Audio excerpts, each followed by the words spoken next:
నమస్కారం. ఇట్లా చాలా సమావేశాలకు పిలుస్తూ ఉంటారు నన్ను, కవులు, నాట్యకారులు, రకరకాల ఉద్యమకారులు, సాహిత్యవేత్తలు వింటారు. నాయే కాదు అందరూ వింటారు. నవ్వుతున్నాడు, ఆల్రెడీ స్టార్ట్ అయ్యి చెప్పబోతుంది, దానికి అర్థమైపోయింది. తెల్లారి ఏముండదు.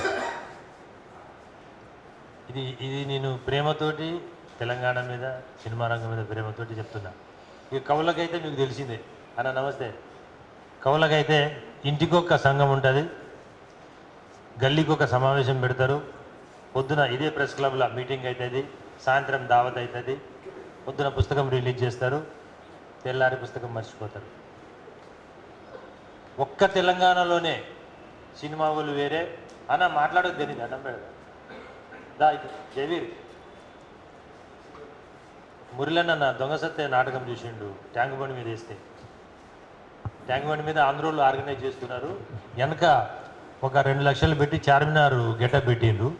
దొంగ సత్తేనేమో Kanchikacherla Koteshu incident, Dalit versus upper caste. ఆ చార్మినార్ నాకు పనికిరాదా అంటే, మేము ఆర్గనైజర్లు, గవర్నమెంట్ నా ప్రాజెక్ట్ ఒప్పుకొని పర్ఫార్మెన్స్ చేపిస్తుంది, మధ్యలో ఆర్గనైజర్ నేను దియ్యను అన్నాడు. 25 మంది కళాకారులం కూర్చున్నాం. తర్వాత ప్రోగ్రామ్ చేయనియా, నీ నాటకం వేసేదాకా.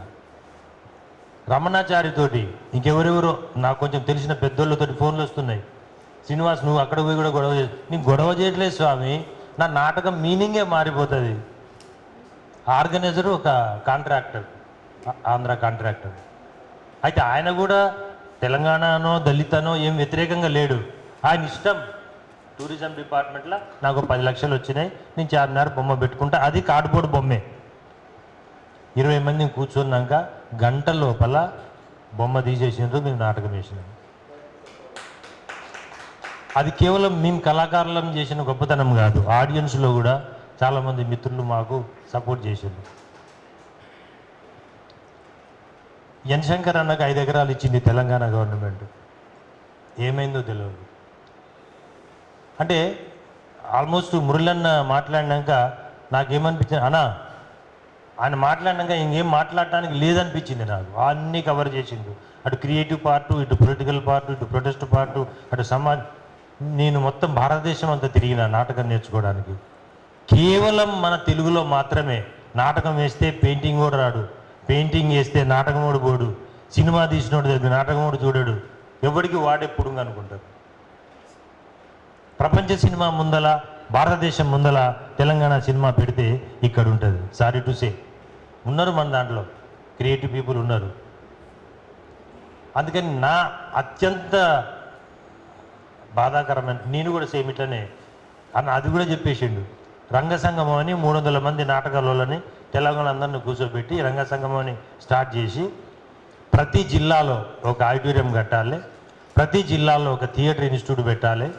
ముందు వీళ్ళు నేర్చుకోవాలి, వీళ్ళకి ఆధునిక నాటకం బేసిక్స్ కూడా తెలియదు. యూత్ చాలామంది కూడా ఇంట్రెస్ట్ ఉన్నారు.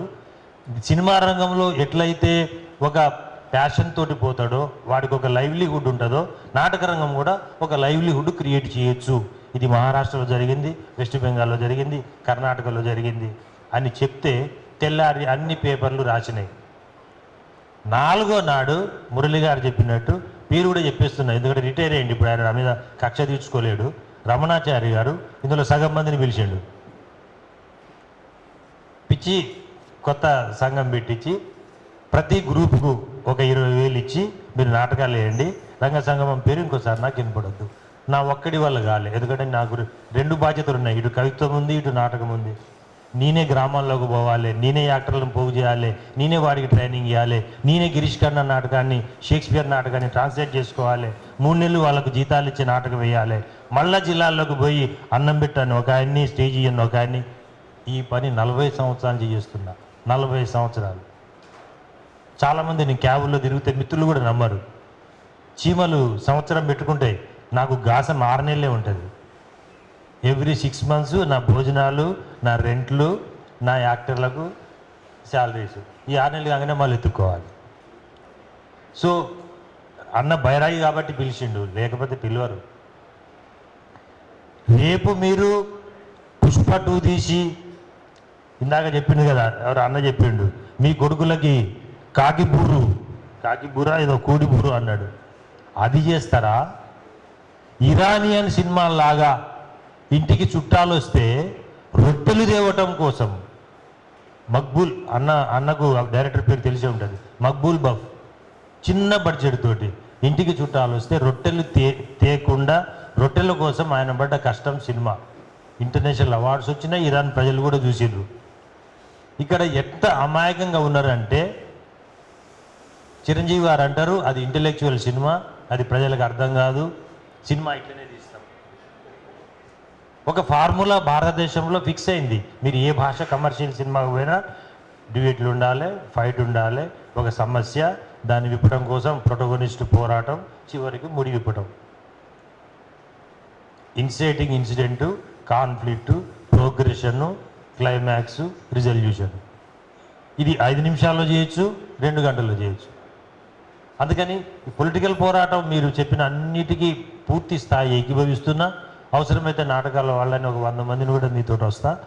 దీనికంటే అత్యంత ముఖ్యమైనది అంటే, ఇప్పుడు మనం కరువు దాడి చేసినాం, ఆకలి కరువు దాడి చేసి రామిరెడ్డి సార్ పేరు తెలియదు, రామిరెడ్డి గారి ఇంట్లోకి పోయినాం, 10 బస్తాలు ఎత్తుకొని వచ్చినాం బియ్యం. ఇక్కడ కూర్చున్నోడికి ఒక్కడికి వండటం రాదు. బియ్యం ఎట్లా బుక్కుతారు మీరు? ఒక్కడికన్నా వండటం రావాలి కదా. సో దీన్ని 2 పార్ట్లు చేయాలి. ఈ పోరాటము 2 పార్ట్లు, ఒకటి క్రియేటివ్ పార్టు, ఒకటి నాన్ క్రియేటివ్ పార్టు. రేపు ఇచ్చిండ్రు 100 ఎకరాలు అనుకుందాం, 10 మీరు మల్టీప్లెక్స్లు కట్టిరు తెలంగాణ అనుకుందాం. ఏం చేస్తారు రేపు? ఏ సినిమా చేస్తారు? వస్తావా రావా, పోతుంటావా పోవా, నిన్నే పెళ్ళాడతా, మా పట్టుకు వస్తావా, మళ్ళీ వాళ్ళు చేసిందే మనం చేస్తాం. తెలంగాణ ఎందుకంటే ఏ బాధతోటి చెప్తున్నా అంటే, తెలంగాణ సాహిత్యం కానీ, తెలంగాణ పాటలు కానీ ఎంత ఘోరమైన దుస్థితికి వస్తున్నాయంటే, ఆ దశను మార్చాలి. అన్నాడు, తక్కిన సమాజంలో ఉన్న తక్కిన పరిస్థితులు. Cinema is a pure technical కాదు. ఇందాక సార్ ఎవరు బై మిస్టేక్ అన్నాడు, ఈ ఉంటే ఆ డైరెక్టర్ ఆటోమేటిక్గా దొరుకుతాడని. డైరెక్టర్ దొరకడు. డైరెక్టర్ అవ్వటం అంటే వాడు తపస్సు చేయాలి. వాడి రక్తంలో ప్రజల గురించి, ప్రజల సంస్కృతి గురించి, భాష గురించి తెలవాలి. అంటే సినిమా కళారూపంగా మీరు అనుకుంటే అట్లాంటి వాటికి మా లాంటి వాళ్ళని సపోర్ట్ చేస్తాం. కాదు, మనం వాళ్ళ పోటీగా వ్యాపారమే చేద్దాం. నాగార్జునకు 50 ఎకరాల అన్నపూర్ణ ఉంది కాబట్టి మోహన్ బైరాగ్కి ఇంకొక 50 ఎకరాల ఇంకో స్టూడియో కట్టిద్దాము అనుకునేటట్టయితే మళ్ళీ వీళ్ళే తయారవుతారు. కాకపోతే తేడా ఉంటుంది అంతే. అదేమో ఆంధ్ర వాళ్ళు చేస్తారు, ఇదేమో తెలంగాణ వాళ్ళని చేస్తాం. మన ప్రజలు లేకుండా, మన సంస్కృతి లేకుండా, మన భాష లేకుండా, మన అమ్మా నాన్న లేకుండా, మన ఊరు లేకుండా తెలంగాణ సినిమా లేదు. అది తెలంగాణ సినిమా నాకు కాదు. ఆర్ట్ సేమే ఉంటుంది. మీరు ఆంధ్ర సినిమాకు సంగీతం కొట్టినా, తెలంగాణ సినిమాకు సంగీతం కొట్టినా దాని బేసిక్ ప్రిన్సిపల్స్, దాని బేసిక్ ఉంటాయి. అందులో యాక్టింగ్ చేసినా, ఇందులో యాక్టింగ్ చేసినా మీరు ఎమోషన్స్లోకి వెళ్ళాలి, ఎమోషన్ సస్టైన్ చేయాలి, ఎమోషన్ చేంజ్ చేయాలి. ఇదే బేసిక్ యాక్టింగ్. సో నా రిక్వెస్ట్ ఏంటంటే, క్రియేటివ్ అండ్ నాన్ క్రియేటివ్ పార్ట్గా చేసి ఇక్కడ ముందు అర్జెంటుగా ఈ పోరాటం ఇది లైఫ్ లాంగ్ పోరాటం. ఇప్పుడు ఒకప్పుడు అయ్యేది కాదు. ఈ పోరాటం జరుగుతూనే ఉండాలి రేపు పొద్దున. దీంట్లో మీరు అన్నట్టు స్టూడియోలు ప్రతి జిల్లాలో, థియేటర్లు కట్టాలి. ప్రతి తెలంగాణ సినిమా అది ఎంత చెత్తన్నా కానీ గవర్నమెంట్ 10 రోజులు నడిపించాలి. భారతదేశంలో ప్రఖ్యాత దర్శకులు శ్యామ్ బెనగల్ కానీ, గౌతమ్ ఘోష్ కానీ, సత్యజిత్ రే అంటే చాలా కష్టాలు పడ్డాడు. సత్యజిత్ రే తర్వాత వాళ్ళు మృణాల్ సేన్ కానీ, ఋత్విక్ ఘటక్ కానీ, ఎన్ఎఫ్డిసి వల్ల వాళ్ళ గొప్ప సినిమాలు ఉత్పల్ దత్తు ప్రపంచం మొత్తం చూసినాయి. ఆ సినిమా గొప్ప స్క్రిప్ట్ అయితే ఆ కమిటీ కలిసి వాళ్ళకు ఒక 20 లక్షలు 30 లక్షలు అట్లా బేసిక్. కొత్త సినిమా ఒక కథ, నేను అల్లం రాజయ్య గారు నవల తీసుకుంటా, కొమరం భీము నేను సినిమా చేస్తా, నాకు 20 లక్షలు ఇవ్వండి, 20 లక్షలు తీయండి, నా పద్ధతిలో నాకు ఇష్టమైన తెలంగాణ సినిమా చూపిస్తా. అట్లా కొంత బేసిక్ ట్రైన్డ్ అయిన వాళ్ళు గొప్ప వాళ్ళ టెస్ట్ పెట్టండి, వాళ్ళతో ఒక షార్ట్ ఫిలిం తీయండి. 2006లో ఒక షార్ట్ ఫిలిం తీసిన, చివరి మనిషి పేరుతోటి. అప్పుడే పివి నరసింహరావు గ్లోబలైజేషన్ ప్రభావంతో ఇండ్లకు టీవీలు వస్తున్న క్రమంలో సినిమా చాలామంది మిత్రులు యూట్యూబ్లో దొరుకుతుంది. చిన్న ఒక 2 భార్యాభర్తలు గ్రామం నుంచి సిటీకి వచ్చి వాళ్ళు సిటీలో ఎట్లా మారిండ్రు, వాళ్ళు ఎట్లా వీళ్ళని ఇమిటేట్ చేస్తూ నాశనం అయినరు. అందులో ఒక డైలాగ్ ఉంటుంది,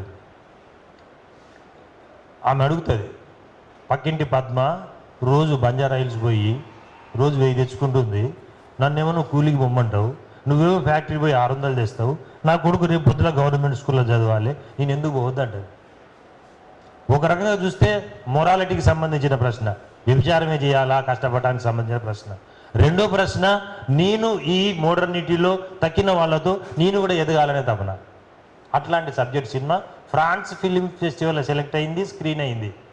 ఇక కావాలని కొంతమంది మిత్రుల సహాయంతో ఇక్కడ మన ప్రసాద్ ల్యాబ్లో చూపిస్తే ఆమె లక్ష్మీపార్వతి గారు ఇట్లా లక్ష్మీపార్వతి గారు రామానాయుడు దగ్గర తీసుకుపోయి, దెంచనాల శ్రీనివాసు ఆల్రెడీ నాటకాలు వేస్తున్నాడు, పద్మశ్రీకి నామినేట్ చేశారు, మీరు హెల్ప్ చేయాలంటే ఆయన కథ చెప్తే తెల్లారి రా శ్రీనివాస్ అని అప్పుడు మనకు విఎఫ్ఎస్ డబ్బాలు వచ్చాయి.